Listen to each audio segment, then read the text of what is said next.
Hello, everyone.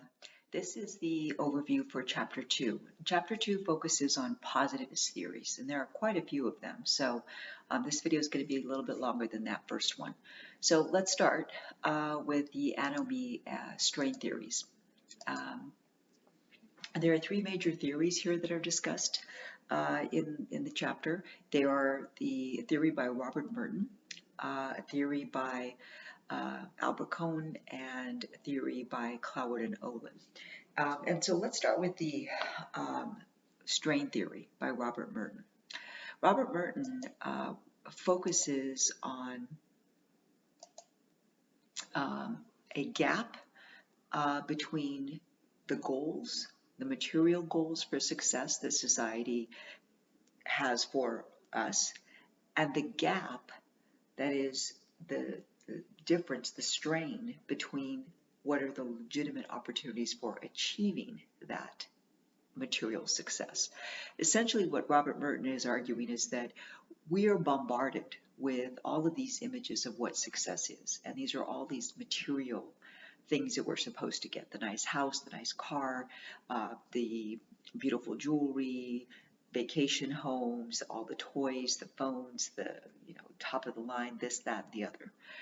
What Merton argues, though, is that there are not that many legitimate opportunities in society for most people to actually achieve that. Merton therefore argues that creates a strain or a gap between this high standard for the goals, the material goals that we're supposed to, or material success we're supposed to achieve, and the few legitimate opportunities. He argues, therefore, that what happens is that people will react to this strain in different ways. And so there's a quick little, there we go, the little chart here. He identifies 5 different responses to that goal means gap. One response is conformity. And what he means by this is that some people will engage in conformity. They will become what he calls the conformists. These are people who accept the means for material success that society has said they should get, and they accept the legitimate means for achieving that success.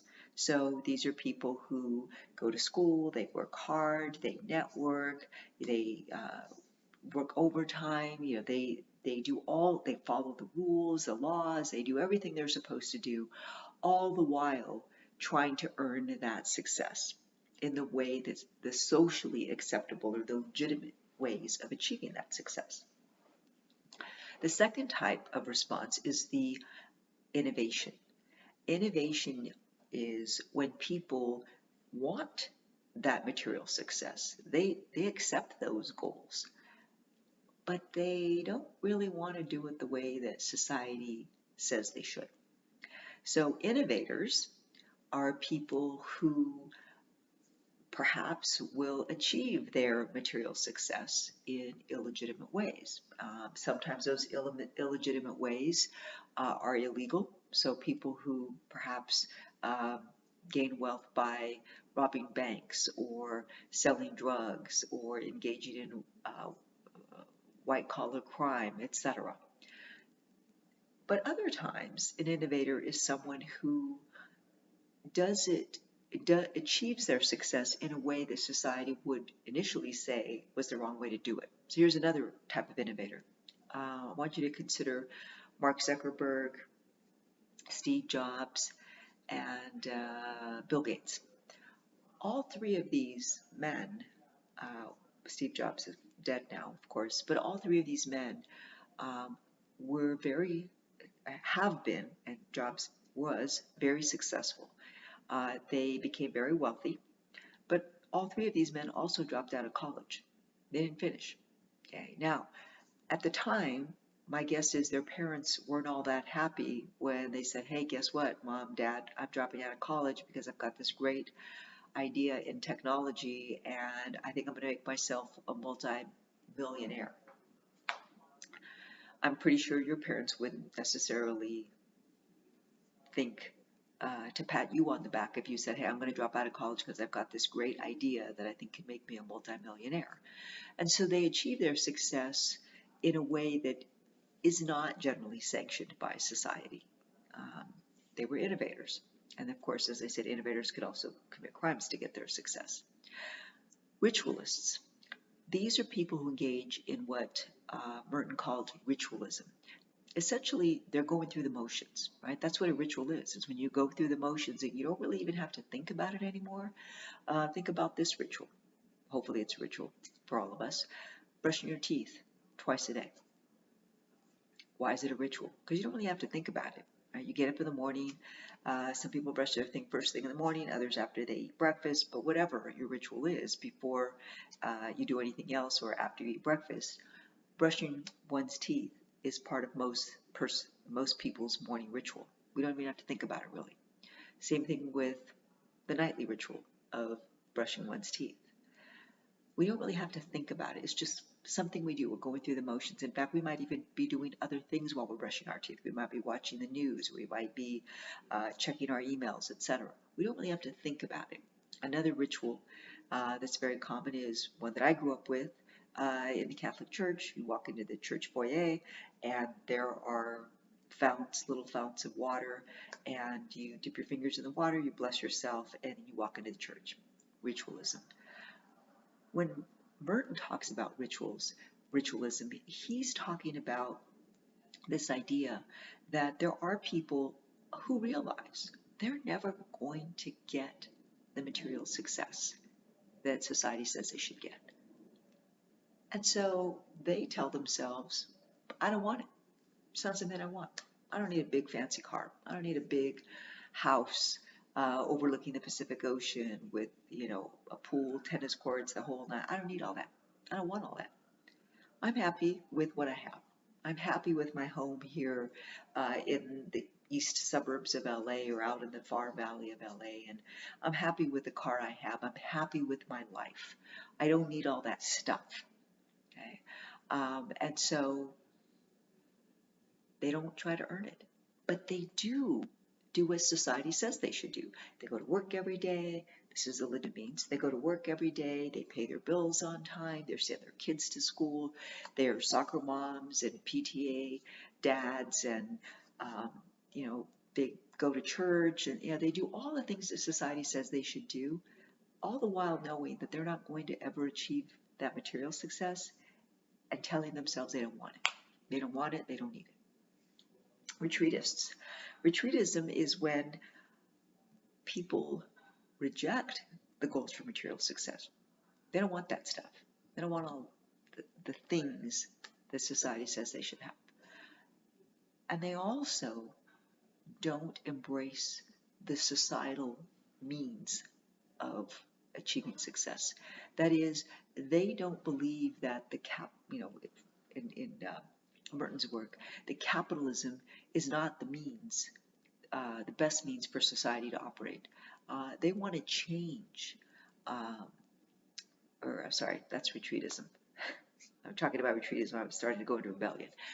With retreatism, they don't want all the stuff, but they also don't want to deal with everybody. They don't want to be in what they might think of as the rat race that we're all in, right? On going into school, going to work, working overtime and doing all these different things, trying to become successful. They don't need that. They don't want it. They don't need it. They retreat from society. That means they may go off and live out in the mountains or the desert, or they may simply live amongst the rest of us, but they're pretty much keep to themselves because they don't want to be involved with all that stuff that the rest of us are in. And then rebellion. People who both believe that there is success to be had, but they don't necessarily want the success in the way that society tells us that we should have it. In fact, they may very often try to achieve their own type of success, but not using the means that society has set for them. They may use some of those means, but not all of them. And so essentially what Merton is saying is we all recognize what society says that we're supposed to achieve in terms of material success, but we all have different responses to it. Okay, so the next major theory is one by Cohen. Cohen focused on status frustration. Okay, now here's they're very similar, and sometimes students are like, wait a minute, how are these different? Merton really focused on the inability to gain material success and the responses to it, whereas Cohen is focusing on status frustration. He is talking about how lower class youths are unable to achieve middle class standards. They perhaps don't do well in school. They don't have a car. We're thinking here of high school. They don't have the nice clothes. They're not able perhaps to join Boy Scouts or Girl Scouts or participate in league sports because, of course, all those things cost money. And so they feel alienated from that middle class uh, life that some of their peers in school have. So what they do then is they adjust their social expectations and they turn to being involved in groups that have different standards, ones that they can meet. And so for Cohen, um, his idea is that we see that these young males will find groups that have social expectations that match theirs, and usually those groups have deviant or criminal standards of success. So they may be rejected by the middle class youth, but they're not by these other lower class youths who also experiencing status frustration. And so they then are able to find a place in these other groups engaging in either deviant and perhaps even criminal behavior.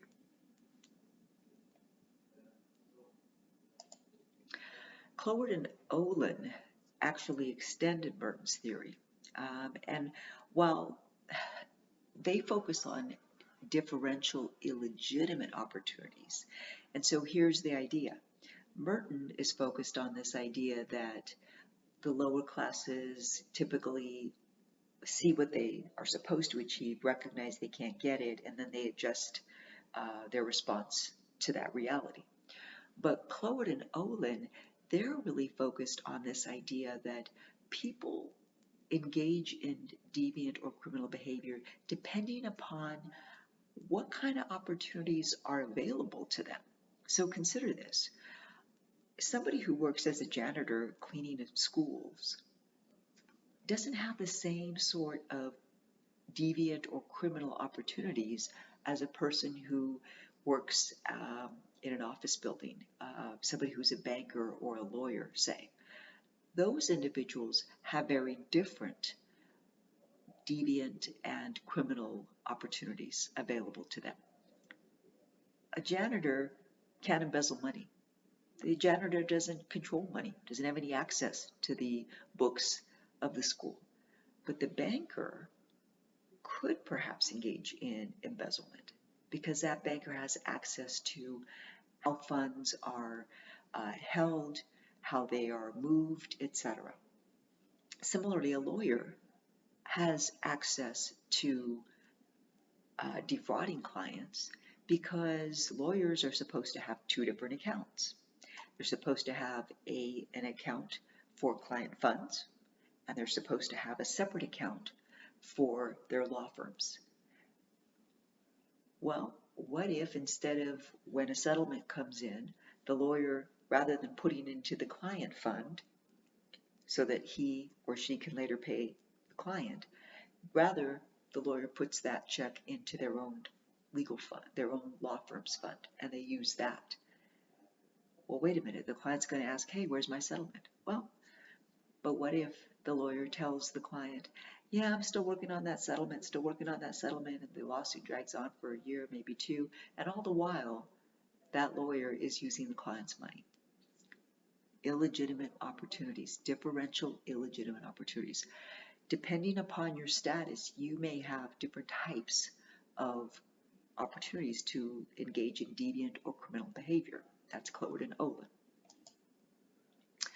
Um, and of course, they argue that there are different types of illegitimate opportunities. And they focused more here on youths, individuals, young individuals, although I think it's applicable as well to the rest of us in terms of the differential illegitimate opportunities that we all might have. And you see them there, the criminal subculture, the conflict subculture, and the retreatist subculture. Each of these subcultures are ones that a young, and this research was done on young males. Young males might gravitate to one or the other of these groups. It may be both. There might be some overlap, but generally to one or the other, depending upon their own skills, their own abilities. Some who are really good at stealing, at robbing, they might join the criminal subculture. The conflict subculture might be a place where a kid who's really good at fighting or taking a beating gravitates toward that culture. And a retreatist subculture might be one where a kid who doesn't really want to, go out and commit crimes or get beat up or beat somebody up, but rather just wants to hang out with others, might become involved in that group because, hey, all you have to do is sit around and drink or use other types of drugs. All right. Anomie strain theory. There are many theorists who argue that there are at least two issues with this theory. One is that there's not any reliable evidence to support the idea that people of lower classes are more likely than other classes to engage in deviant activities. And I think if we look at white-collar crime, I think if we look at corporate crime, there's ample evidence that that is in fact the case. We don't really know for certain that one social class or one group of workers is more or less likely to commit crimes. Two, there isn't a whole lot of evidence to support this idea that lower class people tend to want the same level or the same degree of material success as do upper and middle class people. Maybe not everybody wants to have a Bentley or a Lamborghini or a Porsche. I know I certainly don't. I like cars. I like cars a lot, like looking at different kinds of cars, particularly classic cars. But I don't really feel the need to drive a luxury car. And I probably could afford one if I really wanted to, but I don't really feel the need to drive one. It's just not something I feel the need to do. Now, one could argue, well, maybe I'm just convincing myself of that, but I don't think so. All right, going to social learning theory. Here, three major theories as well. Donald Sutherland's differential association, not Donald Sutherland, that's the actor. Blanking on Sutherland's first name right now, but Sutherland's idea of differential association, Glazer's idea of differential association, which leads to differential identification, and then Burgess and Akers, which is the idea of differential reinforcement. So let's take a look at these. With Sutherland's idea, it's pretty simple, and it makes a lot of sense if you think about it. Differential association is this idea that we learn how to engage in deviant behavior, perhaps even crime, through our connections or our interactions with other people. The idea is if we associate with people who are more often engaged in deviant activities or criminal behaviors, they are open to doing them, they talk about doing them, then we may ourselves, because we are around them, become much more open to engaging in those activities ourselves. And here's a really simple example of this. Excuse me. Excuse me, I have a bit of a cough. I want you to think about the use of alcohol.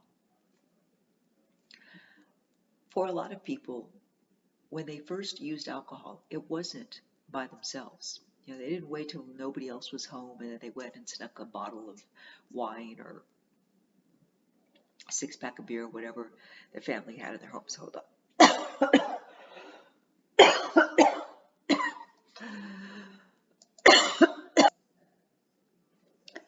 Okay, so excuse me, as I was saying before I had that coughing fit, um, most people begin drinking with other people, with maybe older siblings or even younger, I suppose, or friends, or teammates, or etc.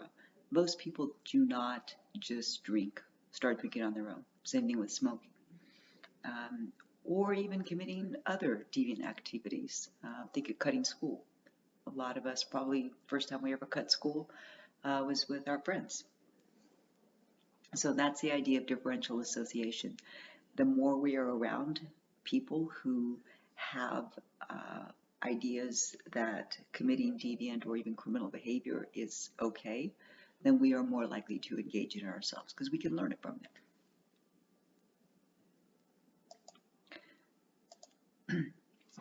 Then there's Glazer's idea of differential identification.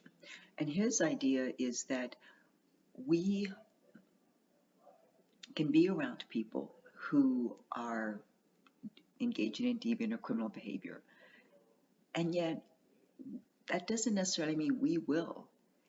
Glazer argues that we only will engage in those deviant or criminal activities if we identify with those people. That is, if we look up to them, if we want to be like them. And I think about my own family. I'm sure you know a family like this as well. People all around me were doing criminal activity. I started doing criminal activity, differential association theory. But my younger brother didn't. Differential identification. According to Glazer, my brother perhaps didn't engage in the same kinds of activities the rest of us were because he didn't identify with us. He didn't want to be like us. That's the difference. And then Burgess and Akers, differential reinforcement theory. And they argue that people will engage in criminal behavior as long as there is some kind of positive reinforcement for it, as long as they gain something from it, and doing so is rewarded. However, people will stop doing it once the reinforcement, the positive reinforcement, is outweighed by the negative consequences.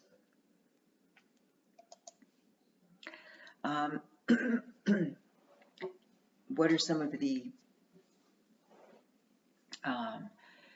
criticisms of these theories? Well, first, one criticism of Sutherland's ideas are, differential association. What does that really mean in real life situations? Is it enough just to go to school with people? Do you have to have more constant contact, such as in a family or in a close peer group? I mean, what level of interaction would lead to that differential association? For Glazer's theory, one idea is that there does seem to be something to this. This idea that if we identify with somebody, if we want to be like the person, I mean, consider somebody who doesn't know any gang members, but sees them around and wants to be a gang member. Differential identification theory would make the argument that that person, that child, might figure out a way to be involved with those individuals and may then style themselves after these gang members. Finally, Burgess and Akers. Yes, there's some evidence that person will continue engaging in criminal activity as long as there is positive reinforcement for it. That you're getting rewarded or you're getting something from it. However, that doesn't explain why or how does the person even begin engaging in the deviant behavior. It's that old chicken before the egg thing. Now we switch to control theories. And control theory is based on the work of Travis Hershey And then, of course, later Gottfredson and Charles Tittle also collaborated with Hershey and then did work on their own as well. The main idea in control theory is that people may engage in deviant or even criminal behavior if they don't have strong bonds to society. And the way that strong bonds to society happen is in 4 steps. First, there has to be attachment to what Hershey and Gottfredson called conventional others, people who do what society says they should do, right? They go to work, they pay their bills, they send their kids to school, they follow laws, etc. So having an attachment to conventional others. That leads then to a commitment to conventional ideals. Doing well in school, playing sports, the conventional ideals. That then leads to an involvement in those conventional activities, playing sports, doing well in school, etc. That then will lead to a belief in the moral validity of the norms and the values and the laws of the society. That will lead to those strong bonds to society, which then means that the person is much less likely to engage in crime or deviant behavior. Of course, the opposite would be true. A child who lacks attachment to conventional others doesn't become committed to the idea of those conventional ideas, does not then become involved in those activities that reflect the conventional values, and then doesn't develop that belief in the moral validity of the norms and the rules and the laws of the society, and hence very little social control. That person is more likely to engage in deviant or criminal behavior. The thinking is this: if I, as a child, I'm around people that are conventional, the conventional others, and I am committed to those conventional ideals too, and I then am involved in those conventional activities, I develop this belief that the rules in my society, that the norms and the values of my society are good, I'm committed to them, I follow them. That means somebody who tells me I shouldn't do those things is much less likely to have any influence on me because I have such a strong bond to society. That's the idea. Excuse me. I got to keep my throat lubricated here. Got a sore throat, so hope that doesn't happen again, that little coughing streak there. Charles Tittle recently emphasized this idea that a lack of control balance could contribute to deviance, and he's a collaborator of Hershey, was a collaborator of Charles Hershey, Travis Hershey. Excuse me. What Tittle is arguing is that there are some people who have a control surplus and others who maybe have a control deficit. People who have a control surplus have the ability to control others. They have the ability to manipulate others, to get others to do what they want them to do. People who have a control deficit are people who are easily manipulated or controlled by others. And so this lack of balance can lead to an exploitation of others,